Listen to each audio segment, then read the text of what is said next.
Well, the note said to just do loads of rats. And who am I? And who am I to go against the wills of the sticky notes? I must obey. I write the notes, I leave the notes, I see the notes, and I obey everything they tell me to do. In this case, it's just draw a load of rats. That was the note. That was the idea.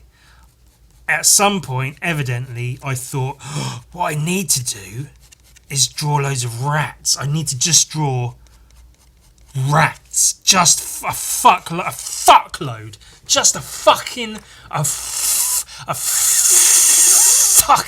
fuck ton of rats.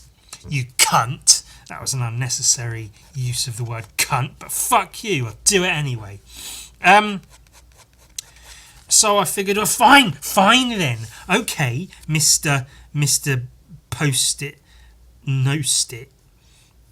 I'll do that. I'll do that. I will do just that then. I'll just draw a shitload of rats. So that's I don't know how many rats the note thought I should draw. Past me thought I should draw. Me from a couple of nights ago said, Ewan, you have to draw a load of rats. If you draw it, they will come. That's a timely reference of a film I saw when I was like 8 or something. Field of Dreams. If you build it, they will. And then he builds the baseball park, and his wife's all like, Why are you building this baseball park? And he's like, because the visions told me to. And then they all showed up, all the ghost players, so they all showed up to the Field of Dreams, and it really was a Field of Dreams. Oh my God. So it's like that, but with rats, and I don't have a loving wife to worry about me and what I'm doing, to see me in the early hours of the morning hunched over my desk with my lamp on, barely lighting up the darkness, just drawing rats upon rats upon rats, going, Ewan, are you okay? You've been up for 3 days in a row just drawing rats. What does it all mean? What's it all for? And I say, shut up, bitch! I'm fucking working! I told you not to interrupt me when I'm working. Fucking get out! Leave me alone. Fuck you. Which is probably why I don't have a loving wife, because if that's how I'm going to behave... Obviously, I wouldn't behave like that. I'm very kind when I have... when I have a partner, I'm very, very kind to them. To a fault, in fact. To the point where some partners I've had have been like, well, you're just a bit too nice. They've not literally said that, but I have no idea what the fuck I'm talking about.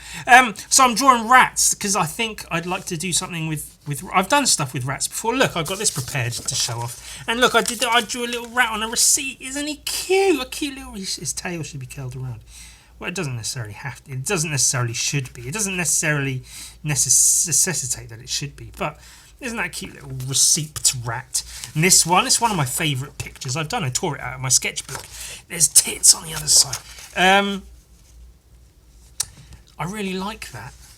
I might repost that one again on Instagram. People love this on Instagram. I've reposted it a few times, and every time everyone's like, oh, it's so fucking good. Oh. And it is. It's a good drawing, isn't it? It's a good drawing with like paint with his guts, and he's like, I don't know, is that a kidney or something? I don't fucking know. It's not even anatomically correct, really. I think I looked up a picture, but vaguely. But it looks cool, doesn't it? I think I just want to, maybe, because I've been getting very...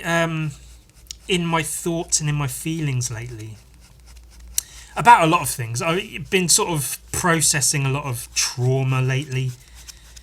I mean, when am I not processing trauma? But I've been thinking a lot about a lot of religious trauma that I'm sort of was aware of for a long time and from a long time ago.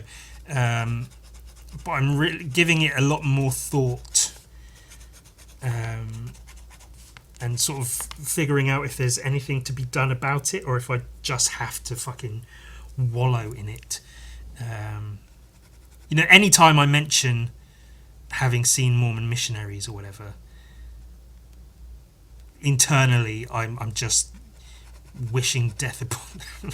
I mean, not them, because they're kids basically. You go on, if you're going to do a mission, if you're going to become a missionary for the Mormon Church, it's typically around the age of 18 or 19.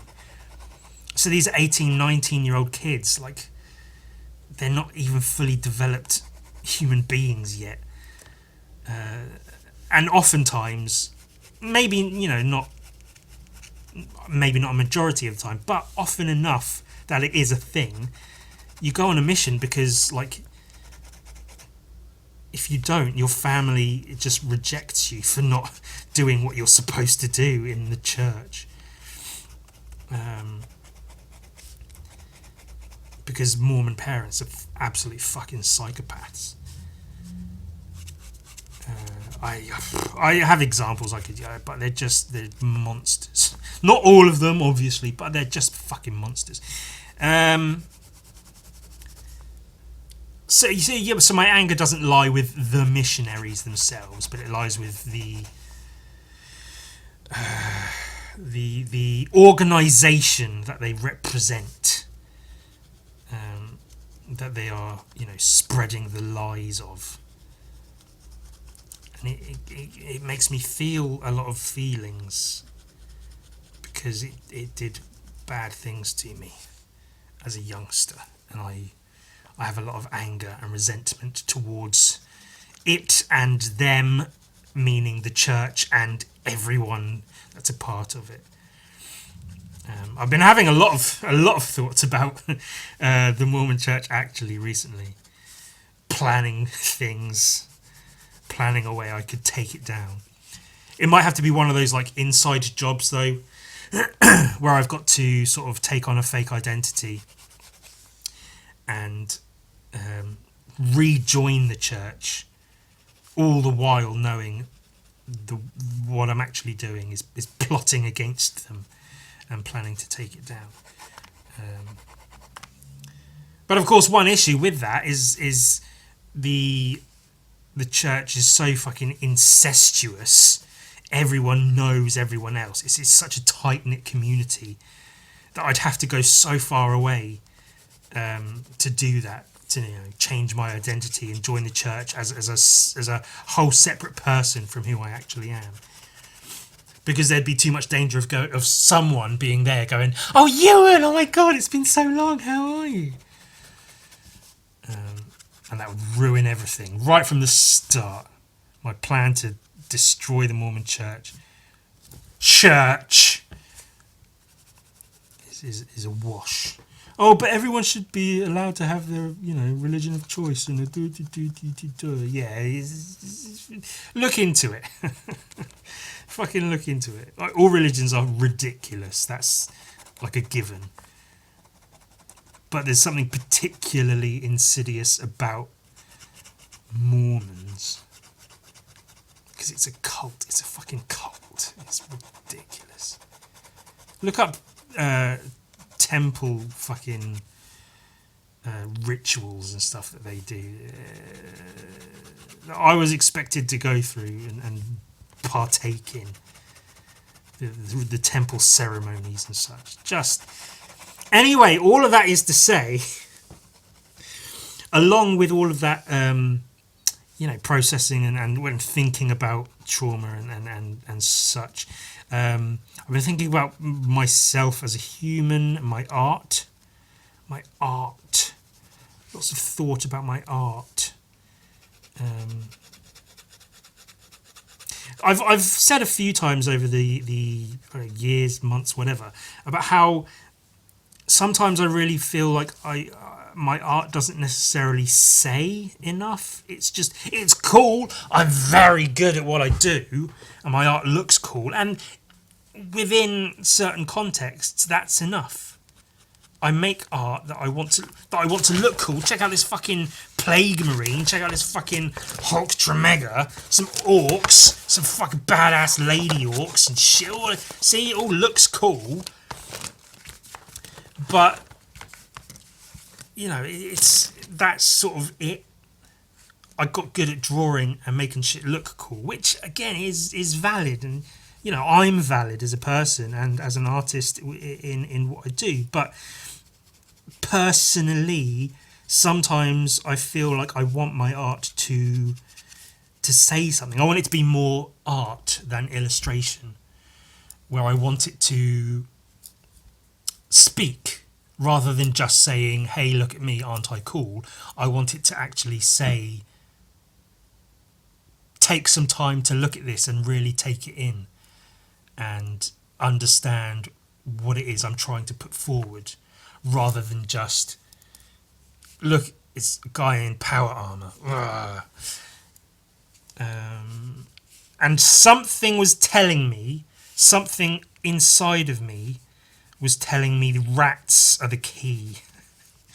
I feel like I want to embrace dirt more. That's why the game Sludge Life spoke to me on such like when I say I got obsessed with Sludge Life, it's not just because it's a cool game.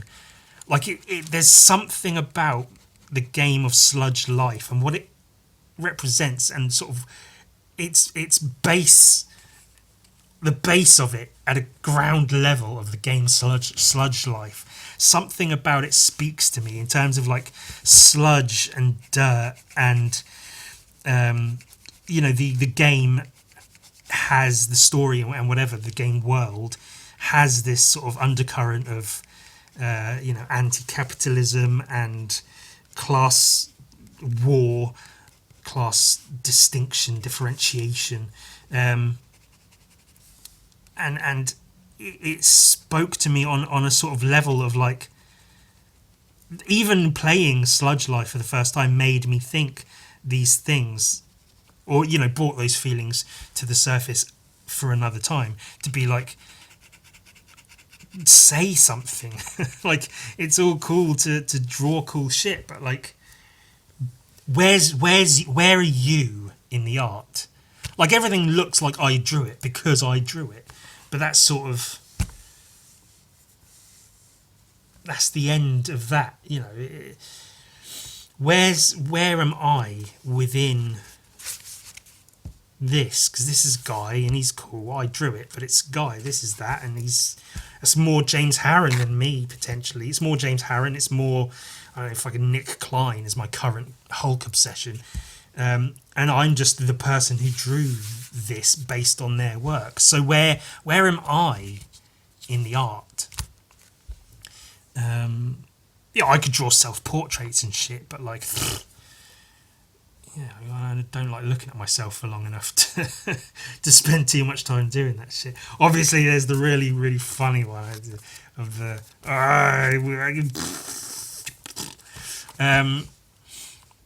but so I there's something, there's dirt and there's grime and there's sludge inside me, and I've always felt some kind of kinship with outdoor rats, dirty city sewer rats, like Splinter from the Teenage Mutant Ninja Turtles. Splinter, Splinter, Splinter, Splinter, Splinter, Splinter, Splinter, Splinter, Splinter, Splinter, Splinter, Splinter, Splinter from the Teenage Mutant Ninja Turtles. That's his personal theme song. One time I was walking home. I was walking past the train station in Winchester on my way home, and this adolescent rat, which I assume it was adolescent because it was very small, it looked like a young rat, like not a baby rat, but not a full fucking adult rat. It ran out from the like bushes on the behind the fence, and it perched on my foot. It had its little front paws up on my foot, and it just stopped. I was walking casually, and then I sort of stopped as I saw this rat running out what I thought would be in front of me, and I'd stopped, and it just ran up and perched on my foot. And I was there for like maybe 30 seconds, a few people walking past looking at it like, is that his rat? What's he doing? What's going on? And I didn't know what to do. I was like looking around. And I was like, do I pick him up and take him home? I twitched my foot just a little bit just to see what would happen. And it sort of went and ran off back into the bushes. But, you know, I felt a connection with that guy, you know. I know, obviously, it was just, I don't know what it was doing. Maybe it was attracted to my smell. It thought I was its parent or something. It was like, there he is. Haven't seen you in ages, Dad. Where have you been? You left for cigarettes 2 years ago. But you know, it's a class thing because I've been poor my entire life. I've never felt adequate. I don't feel comfortable. Genuinely, to this day, I don't feel comfortable in nice places, opulent, clean, fancy places. I can't go into a restaurant comfortably. Did I pronounce that weird? Restaurant.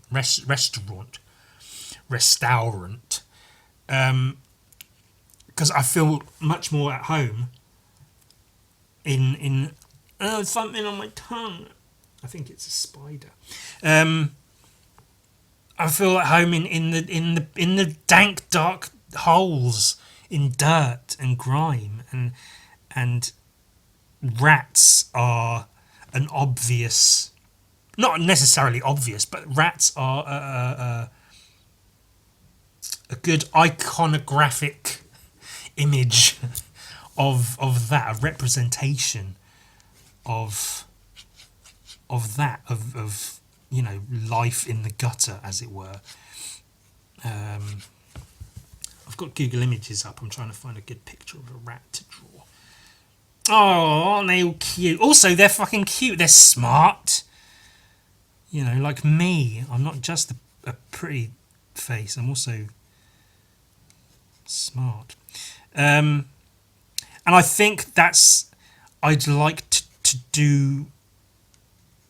I want maybe to make some art that is sort of focused on and or around rats,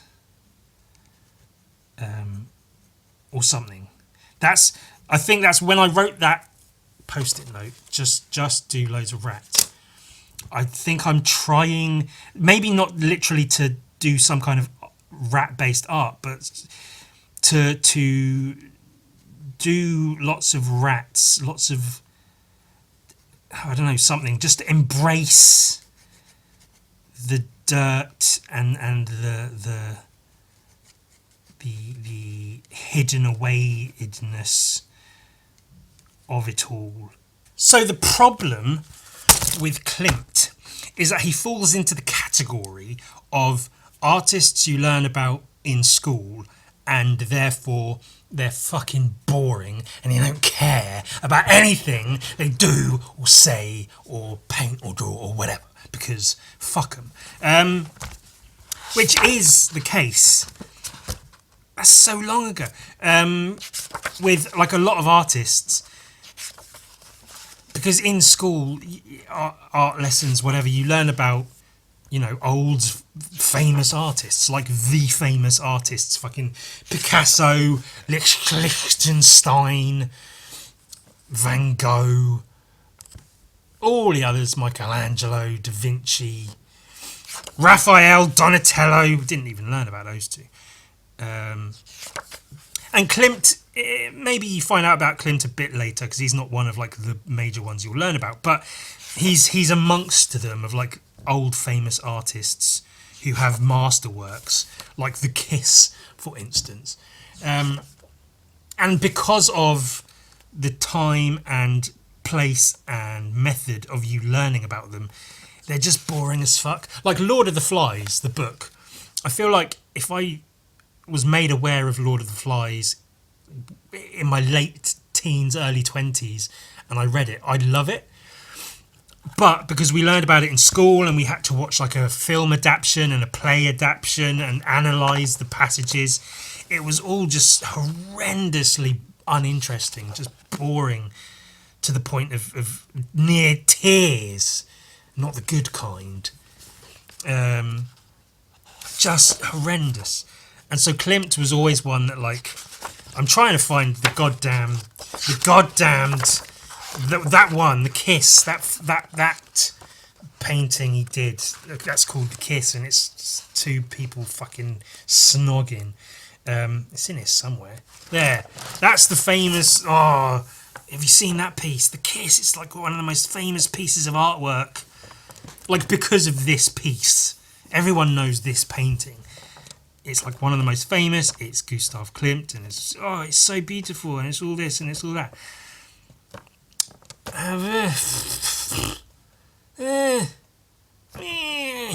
Like, if that's all you learn about Klimt, basically, amongst a zillion other, like, big old famous artists, there's nothing there.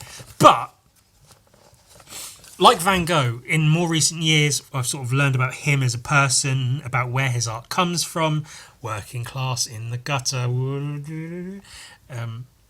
Well, kind of working class, mostly working class. I've grown to have quite a fondness and an appreciation of not just the artist, but his work, and not just his work, but also the artist behind it. And Klimt is one of those as well. I know nothing of the guy because I haven't researched him, but looking at his work in more recent years with like more of an appreciation and understanding of art in general and how to make art and sort of who Klimt is inspired by and who Klimt inspires has made me look at his work anew and to understand that, like, 1862 to 1980, that's when he was alive, right? I don't know history or geography or maths or anything, science. I know nothing about anything. So one thing I do know about, like, time in terms of history is most popular, like, westerns, cowboy things, the show Deadwood, the games of Red Dead Redemption, are set in and around the mid to late 1800s, sometimes very late 1800s. So around this sort of time, that's when cowboys, pew pew pew pew, wee wee, wah wah wah, all of that shit. That's around that sort of time. So keep in mind, that's the time. I mean, he was obviously painting late into this because he wasn't painting in 1862. I mean, come on. Not when he was born. I mean, I was drawing early, but not that early. So that's cowboys and Indians and sort of time. Was towards the end of that is when he was painting. And he painted shit like this. This looks contemporary. This looks somewhat modern. Like, by today's standards. If someone was painting like this today, you'd be like, hey, that's a really good painting. The shape of it and the strokes he's using to create the shape, like the strokes are short brush strokes, but they sort of fit the form of her cheeks and jawline. And the faintness, like, he hasn't used harsh shadows or anything, but the faintness of her lips, and her eye, all of that. And then that combined with the almost bold and graphic, almost graphic sort of, gold jewellery and the robes and the background and stuff. Like, that could be a modern painting, but that's old as fuck. And he was painting that in cowboy times, basically. Which is just insane when you think about, like, art and art history. For this to exist in that sort of time, I mean, he's in Europe, and Europe is always ahead of everywhere in terms of art and whatever. But it's like, and that's what I'm going to be doing is looking through his work and just marveling at, his proficiency, his technical proficiency, but how modern it looks. Because this, I don't know how well it shows on camera. Oh, it shows well enough. The drawing of this old guy with his, like, shoulder blades sticking out, his head's like at a 90-degree angle to the rest of his body. Like this almost has echoes of like Phil Hale's paintings, where he paints like old guys, the old guy with the fucking hedge trimmer or you know, weed whacker or whatever. And he's got like the veins in his arms and shit. I don't know if it's a, does it say what it's, oil on canvas? Okay, well it looks like a drawing, but obviously it's a painting. So muscles and tendons in his body, like his ribs and his spine and shit. And like that's a fucking brilliant. And it's a fucking octopus. I don't know if I even noticed that before. It's a goddamn fucking like graphic design kind of abstract, semi-abstract painting of an octopus with the tentacles sort of wrapping around this old man. And then these three ladies, are they like sirens in the water or something? Well, like the shape of the hair like wraps around the bodies, forming these like bold graphic shapes that you could see that being a modern piece of artwork. Like if somebody painted something like this today, you'd be like, that's a fantastic, like bold graphic piece of artwork. But this was done in fucking 1903. That's so long ago. Well over 100 years ago. I like these background elements and the, you know, the design elements he puts into like the backgrounds and the fabrics and stuff. The graphic design of like the hair with snakes in it. And the shapes of the bodies, like, because they're like, they've got sort of angles and shit to them, and they're drawn exaggerated, and his hands are so good as well. There's more examples of those coming up. Shit like this. Like, it's wild for this shit to be painted when it was. I know nothing about him, like I say, about him in that space and time, about that time in general, about history, art history. I know about pictures, and I know about making pictures, so I just try to apply all of that onto this. That's basically what I'm doing, so understand that. There's no historical knowledge, except for I know fucking Deadwood and Red Dead Redemption. But again, for this to be painted in like 1909, it's insane. The motion and the angles everything takes, the head sloping into the shoulders this way, and then all bringing it down, with the hands coming out and then down and then out and down with the fingers. All these S-curves. And then that sort of contrasted with the, you know, bold shapes, all the gold inlay and the spirals and shit. And this one from before. It's just insane. So good. His hands are so good. I can paint and draw some fucking good hands. I can paint and draw hands like this easily, but they're really, really good. And that's all I've got to say about that. I mean, I think in this book it will mention at some point his obvious, or what is maybe obvious, his influence from Egyptian artwork. And that's like in something like this. This looks like almost an Egyptian piece of artwork. So you can see his influences.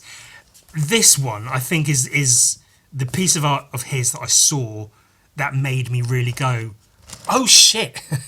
Like this Klimt guy I've heard about and got bored by because I heard about him in a class somewhere, is actually fucking good.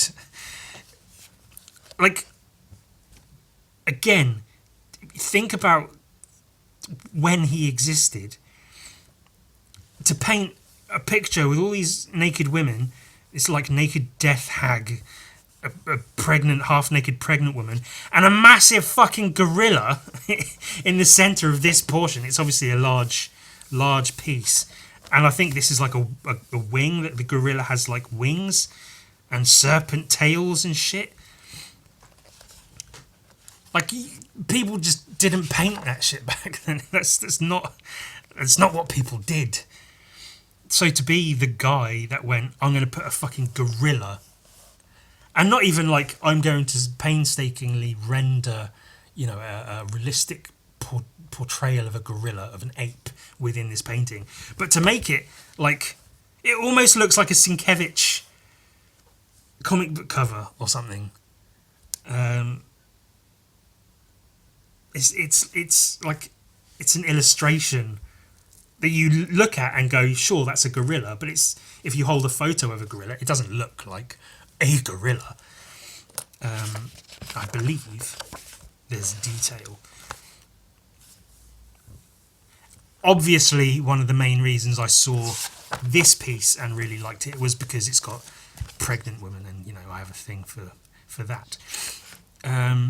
But the shapes of all of his bodies, his women, the hands, again, so nicely drawn, painted, whatever. The detail in the hair, the waves, all the strands of hair, flowers and shit, all the elaborate jewellery and stuff. It's such an odd combination and so strange that a person would paint like that in that time. When usually art was like landscapes and paintings of ponds and portraits of noblemen and that kind of shit. The Impressionists were sort of in and around this time, maybe a little bit beforehand. But again, for Klimt to be doing what he was doing, it's just so different, so modern almost. Absolutely gorgeous painting. Like there's a delicateness to it, just in general, because she looks very, very like feminine and almost frail, but not in a pathetic way, but in a just like a in a graceful way, but also like the delicate blending of the paint to like just this little bit of shadow here, just where it goes from hip to bum cheek, and then the same sort of like the little bit of muscle here that juts out just next to the knee that has the tendon going down to the lower leg, and the gentle blending up from the underside of the pregnant belly to the highlights of the face, shoulder and breast. Just a bit of tuft of hair there matching the carpet, matching the drapes. Flowers in her hair. Lovely, fantastic, wonderful. It's such a gorgeous painting, but it doesn't look like a typical portrait of a woman from around that time. It has a very sort of...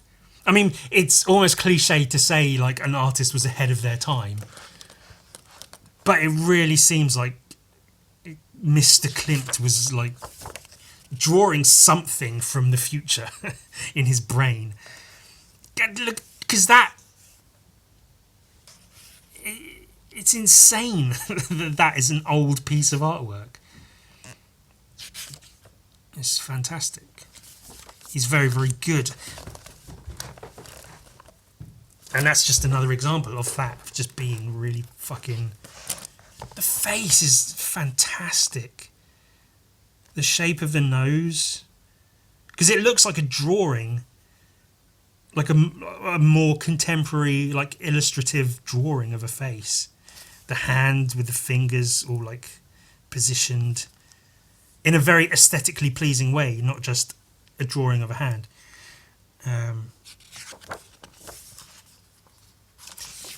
Yeah, just fucking good-o. And that's the guy.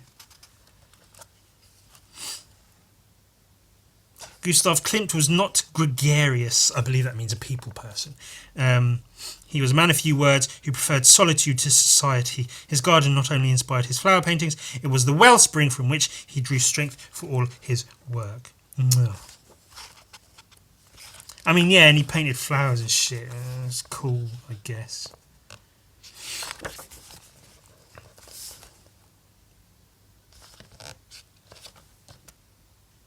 Egyptian shit and then his shit. You see the influence or whatever. The kiss, yeah, great. Bloody brilliant. That's grand. Like every one of these pieces, if I saw this, if someone posted something like this, like if this painting didn't exist, for instance, and somebody posted an image just like this on their Instagram and said, here's a new piece, I'd absolutely, like, it looks like it could have been drawn today. It is, you know, like a lot of art from olden days looks like it was made hundreds of years ago. Which, if I haven't made it abundantly clear, that's my main focus on talking about Klimt today. Very odd that I'm suddenly talking about Klimt. Last week, or whenever, James Harron, Nick Klein, fucking Ashley Wood, Jamie Hewlett.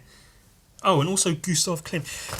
This is another one where just the composition and just the shape of everything is so fucking fantastic. Like the hand, the way the fingers interact, the way they sort of cup and curve around the chin, but they're also connected to it, with the little finger going up to the lips, the downward curve of the face. I like the shape of the arm and everything. This shape here, it's just brilliant, going up into the hair with the hat all going off to this side, the big dark shape. It's just so good. From 1910. And I mean, you might look at that and go, well, that's not the best painting in the world. Sure, but in terms of like a drawing, like to have the, and you can see just the thumb there, to have the hand drawn like this, because it's exaggerated slightly. It looks kind of, you know, close to cartoonish, but there's a delicateness and an intricacy into, like, just that little finger going into the lips just shows something about like how people sit. Because if you tell a young artist to draw somebody sitting, maybe with their, you know, their chin in their hand, they might draw it one of a few certain ways. But the way the fingers are drawn in relation to each other, in relation to the chin with the little finger up to the lip, there's just something intrinsically human about that. That it takes a certain amount of paying attention to. Obviously, you can just look at a person who's sat like that and draw them like that, but this feels like it's, you know, got a certain amount of attention paid to it. That is just extra good. There's a baby penis! For the record, when I say I want to take down the Mormon church from the inside, I do mean murder all the people at the top. And say, ha, see, you thought it was all real, but surely if God was real, he wouldn't let me murder everyone that runs his church. Have you seen this book, Drown Town? Artwork by Jim Murray. Oh, excuse me. That's what happens when you down half a can of Monster, because you need the energy to continue living. There's this funny bit where this guy, he gets captured by a bunch of rats when he's in the sewers doing sewer things, and all the rats look really fucking cool. Have I mentioned rats to you yet this episode? I might have said the word rats once or twice. So there's all rats. They say you're never more than a couple of feet away from a rat in London, not counting some of the humans I know that deserve the name. In fact, that's probably an insult to rats.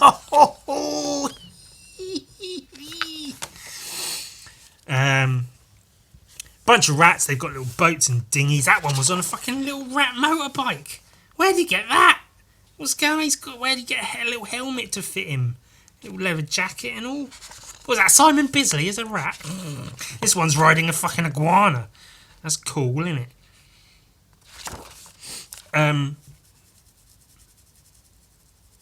Yeah, Look, he gets tied down. They have to censor his penis. I have to imagine Jim Murray drew and painted his penis in the original artwork, and then an editor would have said, "We're not having his penis be fully on show. They can show Batman's penis in a comic. You won't show this guy's."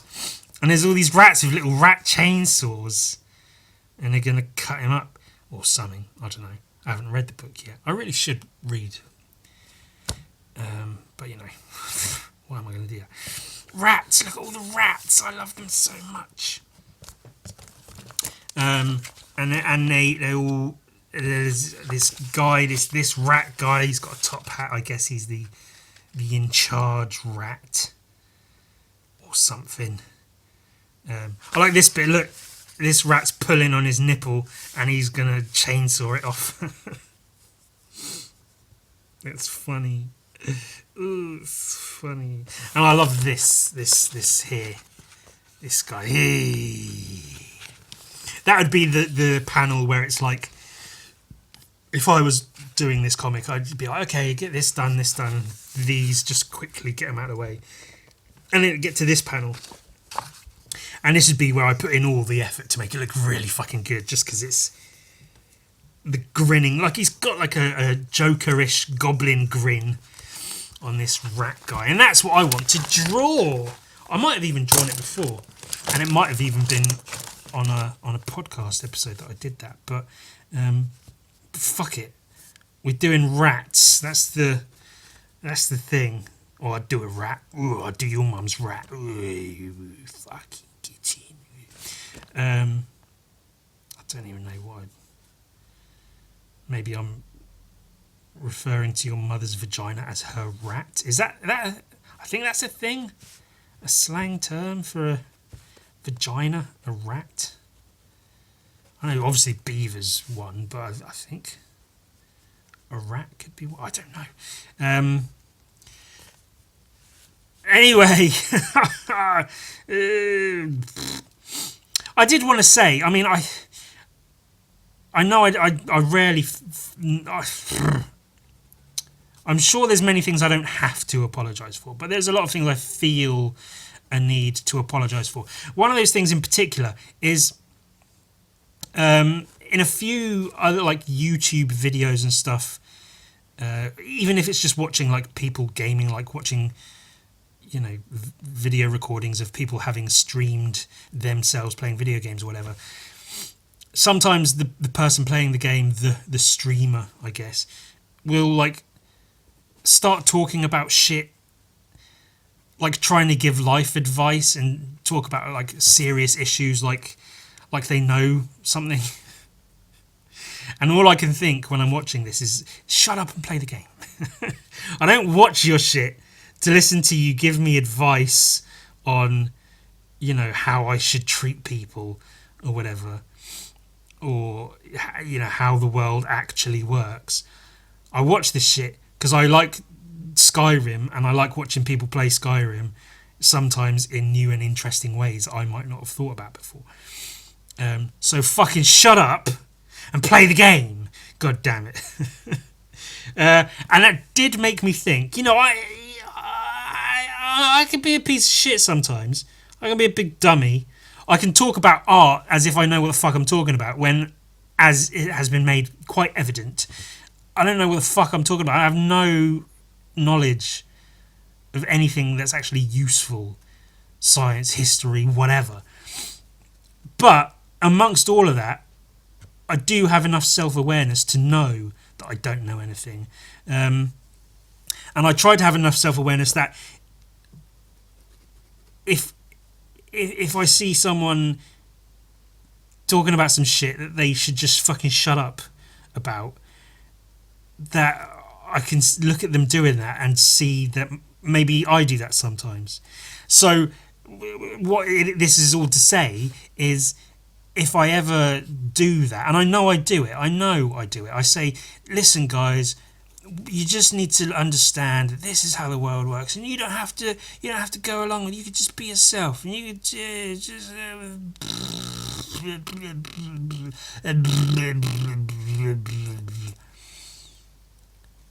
that I should just shut up and just do the thing I do, which is just draw a bunch of shit. Draw some rats this week, Ewan. Shut up about all fucking this and that.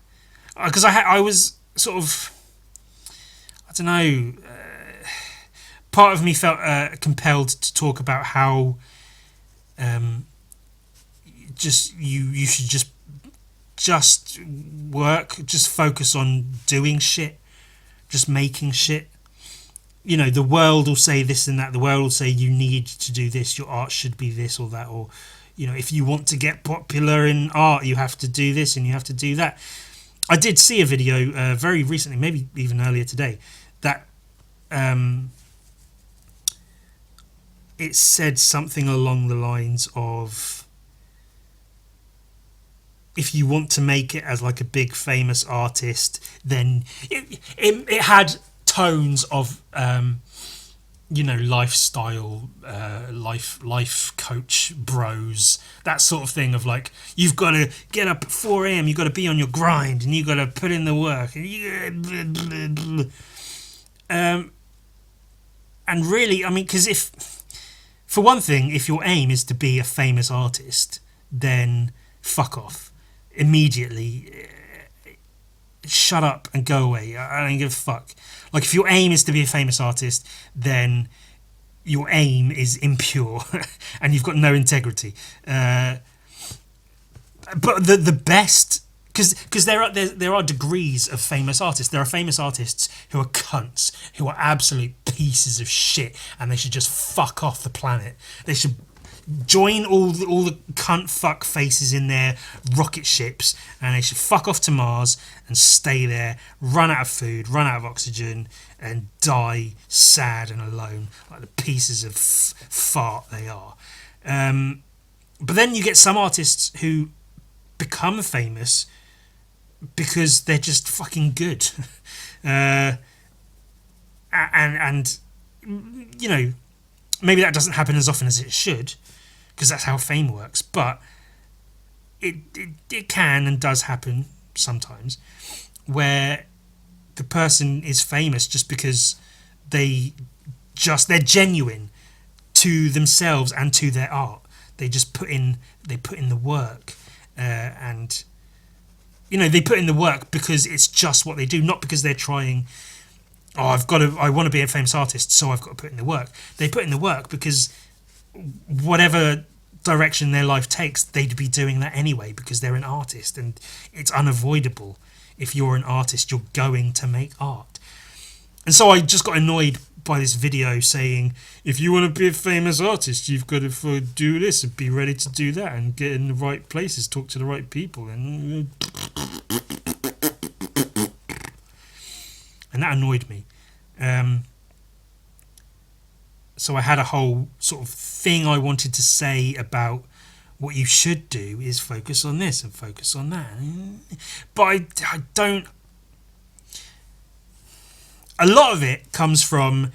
I do this podcast, I guess, and a lot of what goes on the podcast is I talk to very, very few people on a day-to-day basis. And I build up thoughts in my head, and sometimes it's nice to share those thoughts. I don't have anyone to share them with, so I say them while I record myself drawing.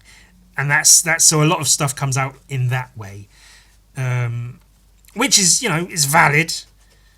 And my podcast is literally just that, so it's barely even a podcast. So there's no reason I shouldn't do that and continue to do that. But sometimes I should just shut up. I can sit here and say a bunch of shit about what you know. Don't listen to anyone and just do the shit that you were going to do anyway, and just keep doing the shit you're going to do anyway. And if your aims are pure, then it's all good.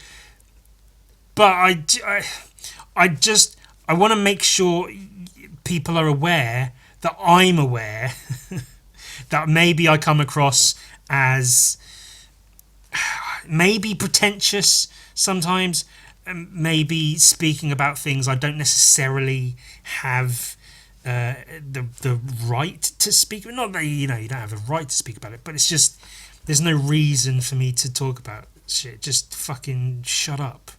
Shut up. Draw rats. Apparently, now.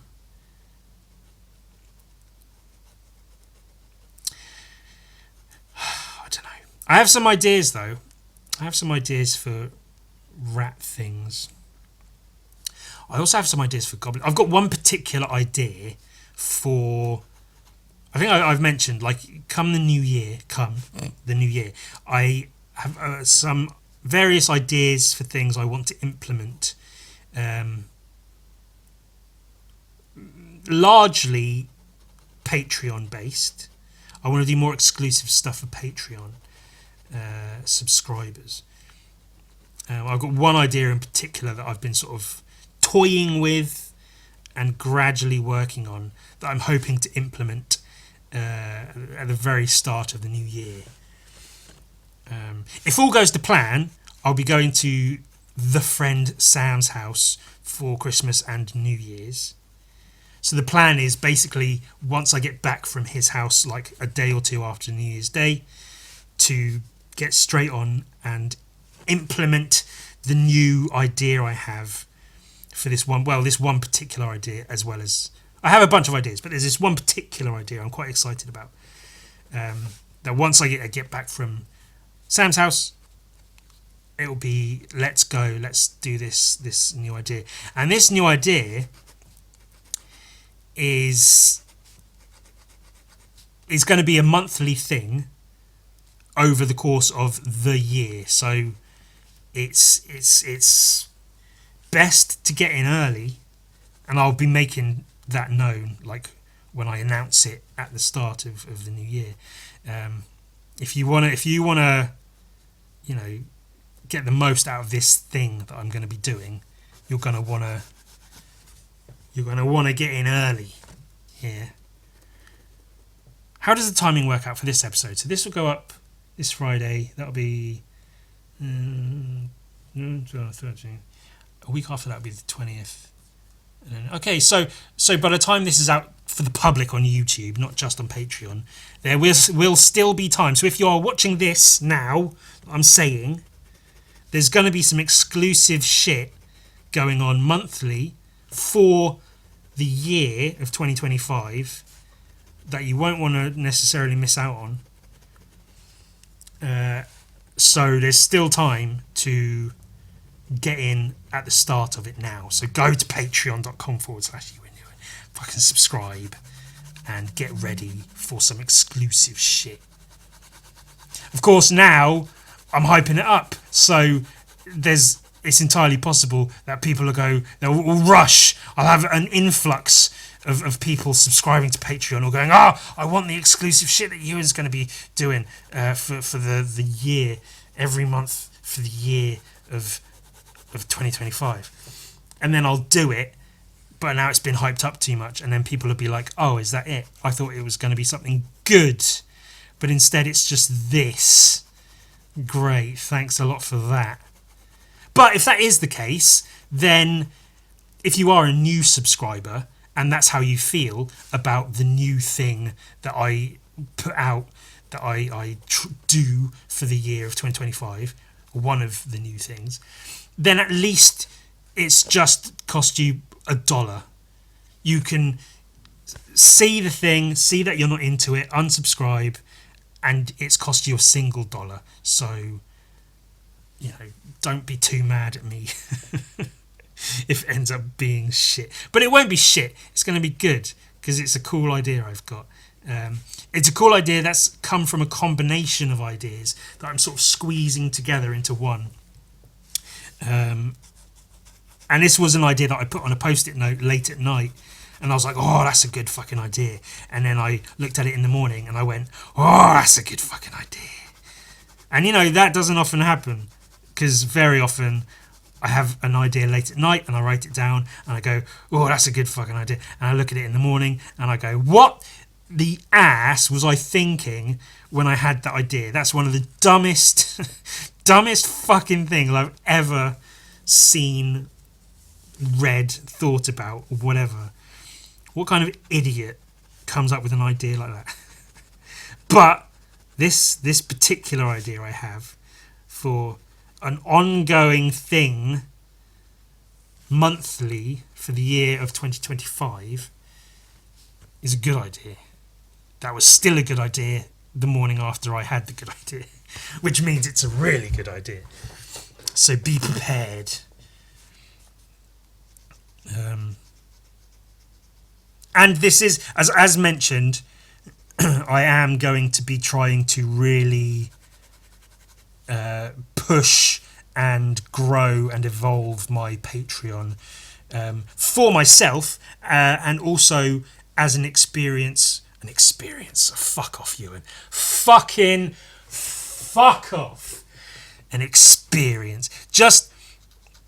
I'm going to try and make Patreon more of a thing. So there's more going on rather than just a new podcast every week, which is then made public on YouTube. But then there's another one the next week, so it's fine.